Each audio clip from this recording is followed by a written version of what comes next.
ಶ್ರೀ ಗುರುಭ್ಯೋ ನಮಃ. ಹರಿ ಓಂ. ನಮೋ ರಾಧಪತಯೇ ನಮೋ ಗಣಪತಯೇ ನಮಃ ಪ್ರದೋಪತಯೇ ನಮಸ್ತೆ ಅಸ್ತು ಲಂಬೋದರಾಜ ಏಕದಂತಾಯ ವಿಘ್ನ ವಿನಾಶನೇಂ ಜವಸುತಾಯ ಶ್ರೀ ವರದಮೂರ್ತಯೇ ನಮೋ ನಮಃ.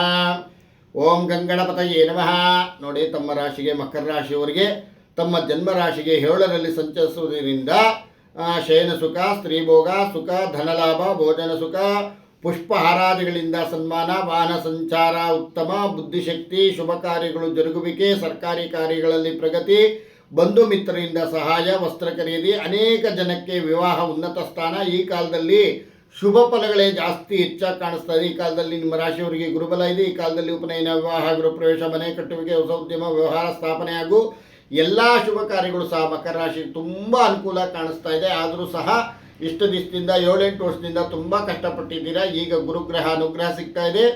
ಆದಷ್ಟು ಒಳ್ಳೆ ತಂದಲ್ಲಿರಿ. ಗುರುಗಳನ್ನ ಆರಾಧನೆ ಮಾಡ್ಕೊಳ್ಳಿ. ಎಷ್ಟು ಗುರುಗಳನ್ನ ಆರಾಧನೆ ಮಾಡ್ಕೊತಿರೋ ಅಷ್ಟು ಒಳ್ಳೆಯದು. ಗುರುದೇವ ಎನ್ನುವ ಅಂತ ಜಪ ಮಾಡ್ಕೊಳ್ಳಿ, ತುಂಬ ಒಳ್ಳೆಯದಾಗುತ್ತೆ. ಸರ್ವೇ ಜನ ಸುಖಿನೋ ಭವಂತು, ಸಮಸ್ತ ಸನ್ಮಂಗಳಾನಿ ಭವಂತು.